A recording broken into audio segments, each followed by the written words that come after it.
j'espère que vous allez bien. Aujourd'hui on se retrouve dans une nouvelle vidéo Back to School et on va essayer de répondre à vos problèmes. Donc, on avait posté un sondage sur Instagram et en vrai vous avez été pas mal à nous répondre, donc ça nous fait hyper plaisir et on espère vraiment qu'on va pouvoir vous aider en fait tout simplement.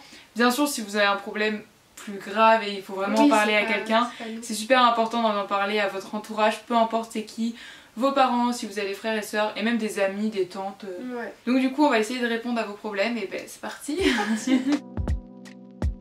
Donc le premier message c'est: je suis assez bonne élève en général, pensez-vous que j'ai du souci à faire pour le brevet? Je vous adore, donc déjà merci. Et non. Non. Franchement le brevet, no stress, si vous travaillez toute l'année il n'y a vraiment pas de souci à se faire. Enfin, moi ça date le brevet, bah toi aussi tu me diras. Moi aussi un petit peu mais franchement ouais. Franchement, pas de soucis à se faire. Mais c'est facile de dire ça, on va dire, avec la vie maintenant qu'on a en tant que lycéenne. Bah, maintenant toi t'as la fac, moi j'ai passé par exemple pareil en supérieur. Mais c'est vrai que quand t'es dans sur le moment tu stresses, c'est la première épreuve. C'est normal, mais finalement. Oui, franchement ça va bien se passer, vous en faites pas. Ensuite, la deuxième question c'est: j'ai peur de ne pas savoir comment gérer les cours. Donc elle nous précise qu'elle est en première. Et avoir de bons résultats et passer quand même du temps avec mes amis, ma famille. Si vous avez des astuces, je pense que cela peut servir à d'autres. Merci beaucoup. Bah, je pense comme dire Marie, tout est dans l'organisation finalement. L'organisation planning, faire la part des choses aussi. Et à mon avis, ta famille et tes amis comprendront que néanmoins tu feras pas ça en premier les cours. Enfin, c'est une noble cause, je dirais quand même. C'est important, donc c'est normal. C'est aussi important de prendre du temps pour soi avec sa famille, etc. Parce que bah ouais, tu peux pas faire 100% des cours et oublier ta vie d'un autre côté. C'est eux qui vont me motiver à travailler, donc il faut essayer de trouver un équilibre avec un planning. Moi je sais que mon organisation, ce que je faisais, c'est qu'en fait quand j'ai pu le faire, je travaillais à fond la semaine, du lundi au vendredi. Le soir je faisais que travailler, mais le week-end je faisais rien dans ce qui était dans les cours. J'ai réussi à faire ça souvent quand même, hein. Ça c'était sympa. Mais bon, maintenant à la fac c'est plus compliqué, mais ou alors vous le donnez le dimanche par exemple. Dimanche tu fais plus rien et puis tu profites de ta famille et tes amis. Voilà. Aussi avant d'enchaîner par exemple, rentrer chez soi, rester un petit peu entre amis et puis ça vous fait la coupure après la journée d'école et après tu rentres chez toi et puis tu travailles un petit peu quand même et voilà. Exactement. Le troisième message, on va essayer de répondre comme on peut, mais on a toutes les deux passé l'ancien bac. Enfin passé, elle l'a passé en confinement. Donc, voilà. C'est pas pareil. Du coup on va essayer quand même de répondre, même si bah nous moi je sais pas trop les modalités. Alors moi j'ai pas mal d'amis quand même que je connais qui passent le nouveau bac, mais même elles ne comprennent pas grand chose. Je pense personne n'a compris. Moi je saurais pas non plus vous dire. Enfin il y a tellement d'épreuves en fait. Après je sais elles, ce qu'elles ont apprécié on va dire, c'est du fait que ce soit sur la longueur et que bah, à mon avis... T'es pas jugée sur une épreuve parce que le jour de l'épreuve tu peux être pas bien pour plein de raisons. Et puis même avoir un examinateur pour et avoir toutes les épreuves aussi qui sont pas en même temps. À mon avis elles vont te soulager en fin de terminale quand on n'a pas 8 ou 10 épreuves. C'est ça, moi j'avais une semaine entière d'épreuves, bah ouais. Donc je sais pas. Une semaine entière d'épreuves, c'est vrai que c'est hyper dur parce que c'est vraiment les derniers jours t'en peux plus en fait. Mais du coup la question, bon c'est une longue question, mais à la fin elle nous demande si on aurait des conseils à apporter, puisqu'elle est angoissée parce que l'année prochaine c'est une grosse année, ce qui est vrai, la terminale c'est une grosse année parce que t'as le bac, des fois t'as le permis aussi, je sais pas si toi t'as fait conduite accompagnée à ce moment-là. Non je l'ai fait en première justement pour pas tomber que moi j'avais le bac, j'ai passé mon permis, j'ai passé mon BAFA aussi, vraiment c'était l'année où j'avais plein de trucs à faire, mais je suis vivante donc vous pouvez le faire, il n'y a pas de souci. Faut juste que tu te dises c'est une année compliquée, mais après ça, en fait ça va être toujours comme ça parce que nous, après bah, tu verras toi à la fac, t'as des partiels tous les 6 mois en fait. Donc finalement la terminale c'était pas si mal que ça. Je souhaiterais aller en fac de médecine après mon bac l'année prochaine, mais ça me stresse un peu, j'ai quand même des difficultés et j'ai peur de ne pas y arriver. Comment ça se passe en fac?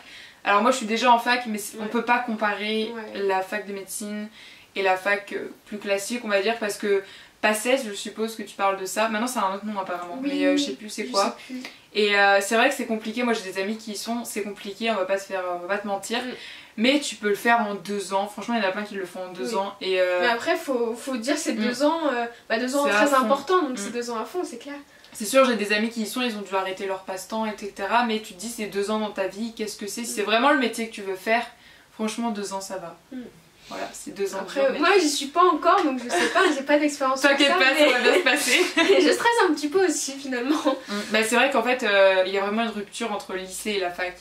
Genre c'est vraiment complètement différent. Mais après, tu as un temps d'adaptation. Ce sera en prépa que je vais aller, donc je sais pas non plus. Mais il y a un temps d'adaptation quand même. Genre, moi, je sais que septembre-octobre, j'étais encore dans. Je cherchais comment m'organiser, puis le temps de s'adapter en fait. Ouais. Voilà. Mais après, une fois que t'es dedans, t'es dedans. Salut, en septembre, je passe en 3ème et j'ai extrêmement peur de ne pas réussir mon année, d'avoir des mauvaises notes et surtout, je panique à l'idée des stages et du brevet. Il y a plusieurs stages. Moi, j'en ai fait qu'un. Mais j'ai entendu dire qu'il y avait aussi en 4ème. Ah il y a des gens qui l'ont passé en 4ème et en 3ème. Bah attends, moi ça fait plus de stages. Ouais, et je pense que c'est une bonne chose vraiment les stages. Moi ça m'a stressé aussi au début quand même. Parce que dans le milieu professionnel entre guillemets. Dans un milieu qu'on connaît pas du tout, où il y a un monde de grand clairement. Ouais. Mais par contre ce qu'on m'a dit, mon entourage surtout m'a dit qu'après une semaine de stage dans le monde du travail, j'avais grandi. Mais ça fait vachement grandir de toute façon. Les stages en général, franchement si vous avez l'occasion d'en faire, faites-en, surtout si vous savez pas trop dans quoi vous voulez aller. Surtout Ouais, je pense que ça peut pas mal aider, etc. Donc... T'inquiète pas, ça va bien. C'est sûr, c'est normal que tu sois un peu stressée. Mais c'est normal d'être paniquée. Je l'étais aussi, je pense que tu l'étais aussi. Oui, bah oui, franchement, le premier jour, t'es en mode ah, mais t'inquiète pas, il va. Les adultes savent ce qu'ils font, c'est souvent pas les premiers élèves ce qu'ils accueillent en général. Et puis s'ils l'accueillent, s'ils t'accueillent, voilà, ils l'ont choisi, donc voilà, y a pas de souci. Donc ensuite, c'est une autre personne qui nous a écrit, c'est vraiment un long truc, et franchement, je trouve que c'était hyper touchant que la personne nous a écrit ça, donc on va le lire en entier, je suis désolée, ça va être un peu long. Je suis quelqu'un de trop timide, je déteste passer à l'oral et je déteste qu'on me voit au collège. En cours de sport, etc. Je ne participe donc jamais et quand on m'interroge, je panique et perds tous mes moyens. Et quand je dois faire un exposé ou faire quelque chose devant toute la classe, je suis au bord du malaise. Je me mets à pleurer, à mal respirer, à avoir la nausée. Mes parents disent que je fais du cinéma, que ça me fait vraiment peur. Mes profs me comprennent et m'aident justement, mais rien n'a marché encore. Je crois savoir pourquoi j'ai si peur, c'est que je complexe énormément, j'ai peur que les gens se moquent de moi. Je n'ai pas accepté les changements physiques que j'ai eu en 6ème. On passe tous par là malheureusement, mais... on va s'y faire. Du coup le collège est horrible, je ne sais plus comment faire et de plus j'ai peur des élèves et des profs. Et elle rentre en 3ème en septembre, elle nous a dit. Donc c'est vrai qu'on passe tous par là, les changements physiques, surtout pour les femmes et autant pour les hommes aussi. Il y a un changement qui se fait souvent au collège quand même. Oui. Surtout que le collège c'est pas, enfin moi perso c'est pas une période que j'ai retenue. Une bonne période dans ma vie. Ouais, ça va, mon expérience est plutôt positive. Mais après la timidité, en plus là t'as l'air vraiment... C'est plus que la timidité, là je pense c'est vraiment la panique à l'oral, etc. Et je crois que ça existe, d'avoir une genre de phobie, mais quand même. C'est possible, parce que si elle a du mal à respirer et tout, elle fait limite une crise de panique en fait. Moi ça m'a toujours stressée de parler devant tout le monde. Bah, c'est normal, je pense que ça stresse. Soit je bégaye, mais jamais Moi je sais ce que j'aime bien faire quand je stresse, c'est que vraiment je prends mon temps, je respire et je fais, c'est facile à dire, mais je fais comme s'il n'y avait personne en face de moi en fait. Et il faut se dire que les gens, surtout en cas d'exposé, tout le monde passe en fait devant la classe. Donc enfin, ils peuvent pas se moquer de toi parce que s'ils se moquent, finalement ils vont passer après, donc ce serait pas très intelligent de leur part. Et comme tu dis, tout le monde passe par là dans les changements physiques et je pense qu'il faut s'apprendre à s'accepter soi-même, accepter son corps. C'est vraiment une étape compliquée, je sais, hein, c'est facile à dire, mais c'est plus dur à faire. Mais c'est super important d'avoir confiance en soi et puis ça t'aidera dans la vie en général parce que vraiment après c'est un poids et... je pense. Il y a beaucoup de choses qui en découlent et à mon avis tu l'as très bien vu que ça en découle de ça, mais après c'est aussi normal d'avoir peur. Et oui, malheureusement, on accorde beaucoup sur le regard des autres et tout. Mais en fait, à mon avis, on avance encore mieux quand on arrive à s'en détacher de ce regard. Mais c'est compliqué. Oui, ça, et ceux qui se moquent de... S'il y en a vraiment qui se moquent de toi, bah laisse-les. Franchement, ils sont bêtes, clairement, pour pas dire de mots vulgaires. Mais franchement, voilà, faut essayer de... C'est facile à dire, mais je pense qu'il faut... À la limite, il faudrait essayer qu'elle en parle à quelqu'un. Ouais. Mais c'est quand même compliqué, si les parents ils disent qu'elle fait du cinéma et tout. Par contre, après c'est pas Et je pense que c'est difficile aussi parce qu'à mon avis tu dois te sentir peu comprise. Ouais, ça doit être... Mais ça existe, sache que ça existe, il y en a plein qui doivent être dans la même situation que toi à mon avis. Et ouais, franchement c'est compliqué comme problème la timidité, surtout que les gens ils pensent toujours que tu fais du cinéma en mode mais non c'est rien, t'inquiète. Mais si on peut comprendre que franchement ça fait peur de passer à l'oral, c'est quand même quelque devant chose, toute ta classe, ouais c'est vrai que c'est jamais évident. Mais si les profs font ça, c'est pour vous entraîner parce que plus tard dans ta vie professionnelle t'auras des réunions, tu vas forcément passer devant des gens. Les zéros du bac. C'est vrai. Donc franchement les profs font pas ça pour vous faire stresser, allez passe au tableau. C'est vraiment pour vous, donc voilà, on espère avoir un peu répondu quand même à cette question. Mais c'est vrai c'est compliqué. La prochaine c'est au collège, parfois j'ai l'impression de ne pas être à ma place et certaines filles ne cessent de m'embêter, je ne peux pas les rembarrer parce que j'ai trop peur mais j'en ai vraiment marre. Comme on l'a dit, moi perso le collège les gens sont pas assez matures et pour eux ça les amuse mais parfois ils voient pas le mal qu'ils te font. Donc des fois il faudrait peut-être leur en parler, leur dire que ça te fait mal en fait, parce que des fois ils s'en rendent juste pas compte, hein, c'est pas forcément méchant, mais leur en parler que ça te fait du mal, et franchement tu dis que tu n'oses pas leur dire, mais en fait des fois tu devrais leur dire mais stop, en fait c'est pénible, arrêtez. Et des fois je pense que les gens font pas exprès, ils sont pas assez matures. Après moi, enfin comment dire, aussi après, ouais non, parce que j'allais dire l'autodérision. Moi j'ai par rapport à mon nez, tout le temps rigolé, j'avais un gros nez et tout. Oui. Du coup après j'en rigolais, mais c'est vrai qu'il faut aussi comprendre que... mais après faut pas que ça dépasse certaines limites. C'est clair, voilà, moi c'était juste, enfin c'était loin d'être du harcèlement ni rien, c'est juste des petites réflexions, donc ça me faisait rire. Oui. Mais quand c'est trop lourd et quand tout... c'est lourd, ça doit être compliqué. Ouais, franchement si, moi je sais de quoi tu parles, donc franchement c'est vraiment horrible, donc si t'en as marre, clairement fais-leur comprendre sans être vulgaire, etc., mais juste leur dire bah stop, en fait, c'est bon, j'ai plus envie de jouer là. Non, l'autodérision ça peut plus, hein, ça tient plus. L'autre message c'est je passe en seconde européenne et j'ai très peur car je ne suis pas du tout à l'aise à l'oral, plus précisément en classe d'anglais, et je pense que cela sera dur plus que la troisième, l'anglais, le niveau je pense. Donc voilà, elle voulait un petit message pour se soulager et se motiver. Bah du coup oui, moi je peux en parler entre guillemets parce que j'ai fait mon lycée en classe européenne aussi, donc on a 2 heures en plus en anglais, et franchement ça aide beaucoup pour l'oral justement parce qu'on parle vraiment, c'est pas des cours où tu vas noter des cours magistraux.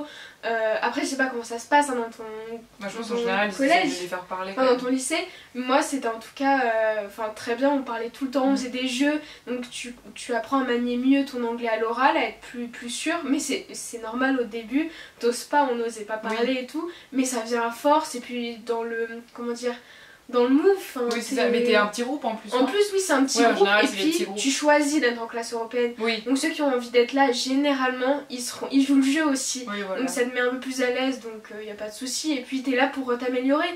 Donc oui, à la fin, ce sera un niveau d'anglais plus dur, mais tu t'es là pour progresser. Oui, donc voilà. Je pense que ça aide franchement pour l'oral, la classe européenne. Alors donc un autre message c'était bonjour les filles, en fait mon problème est plutôt simple. Quand j'aime une matière je me donne à fond pour la réussir. Par exemple elle parle de l'histoire qu'elle aime beaucoup.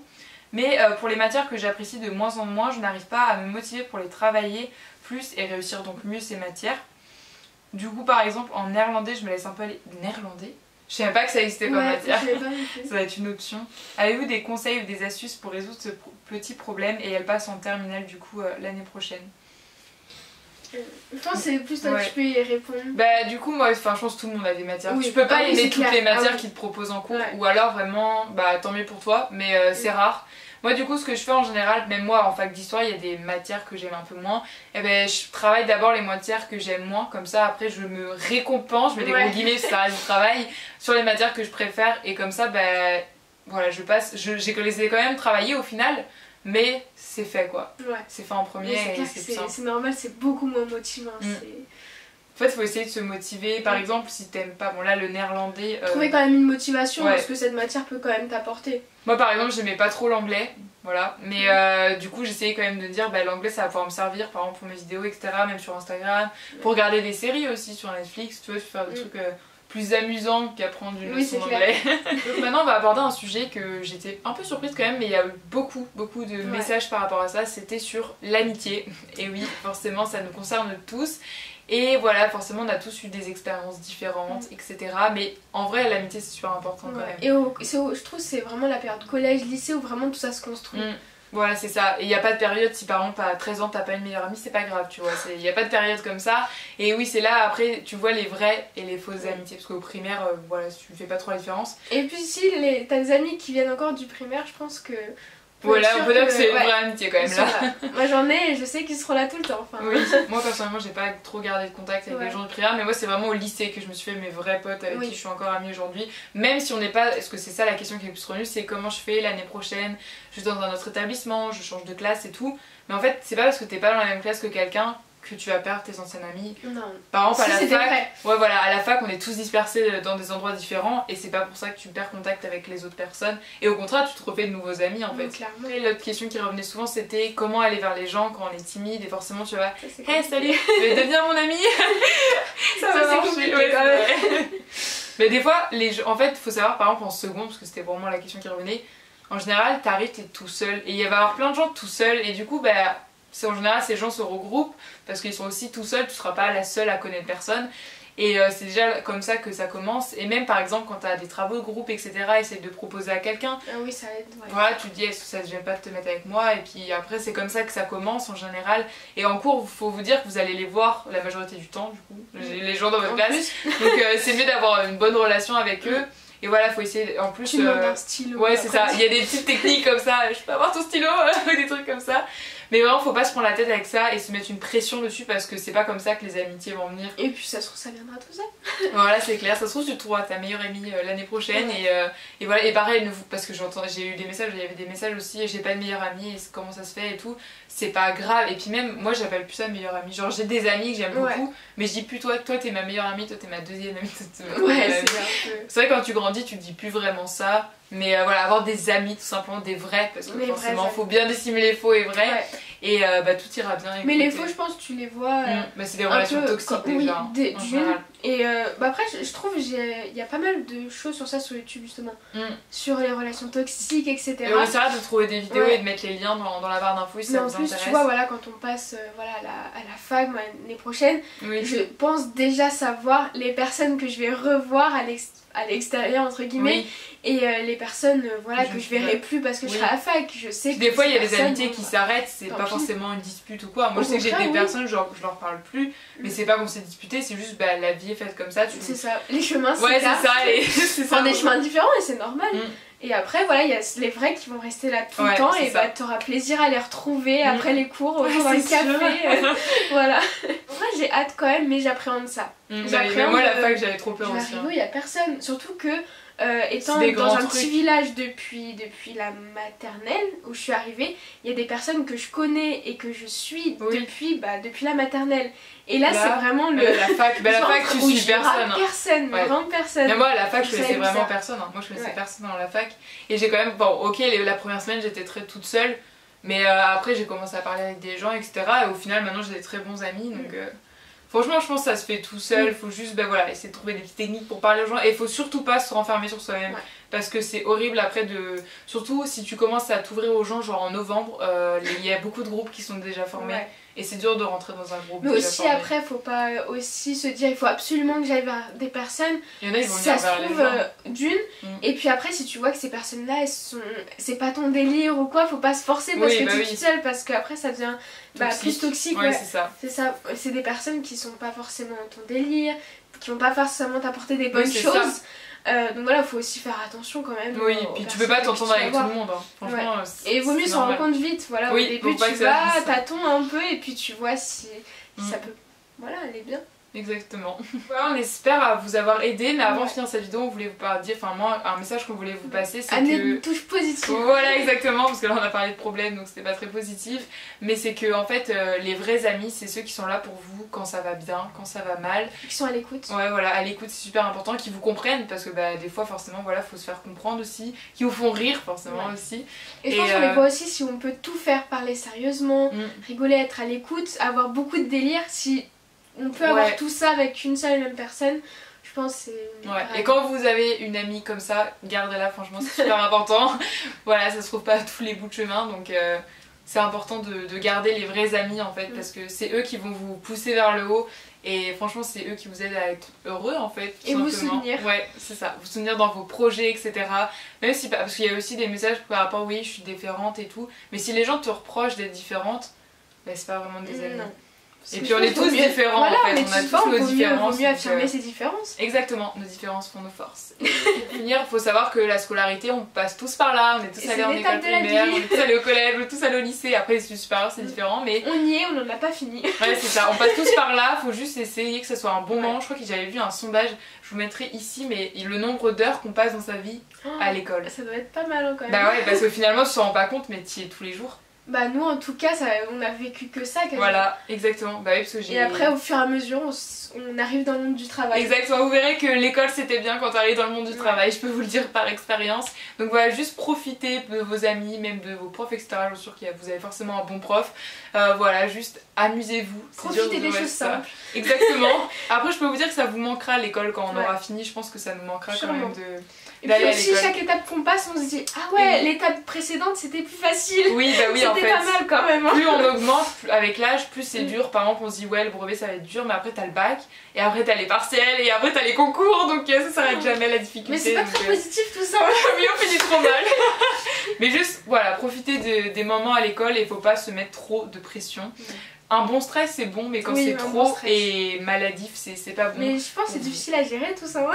Voilà, mais de toute façon on vous mettra des liens de vidéos qui peuvent vous aider aussi en barre d'infos. Merci d'avoir écouté cette vidéo, merci à ceux qui sont confiés par message dans le formulaire. On espère que on espère que ça aura pu aider plusieurs personnes et que cela vous aura aidé. Donc du coup on vous fait plein de gros bisous et puis moi je vous retrouve dans une prochaine vidéo. Et puis d'ici là, prenez soin de vous. Bye.